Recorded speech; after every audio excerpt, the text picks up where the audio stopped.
wararka naga soo gaaraya deegaanka Boqorkeen ee gobolka Sool ayaa waxa ay ku sheegayaan in halkaas uu ka socdo dagaal u dhaxeeya ciidamada maamulka SSC iyo kuwa ka tirsan ciidamada maamulka Somaliland.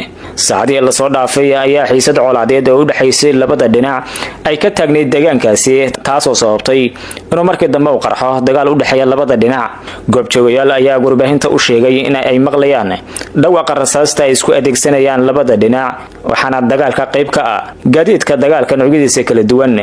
Qasaare isku jira dhimasho dhaawac ayaa ka soo kala gaaray labada dhinac iyo waliba dadka rayidka ayuu ka agdhow goobtaasi balse wali lama xaqiijin tirada dadka ku waxyeeloobay maadaama dagaalku wali halkaasi ka socdo. qaar ka mid ah shacabka ku nool deegaanka Boqorkeen ayaa goor hore saakay iskaga qaxay deegaankaasi kadib markii ay dareemeen xiisada u dhaxaysa labada ciidan.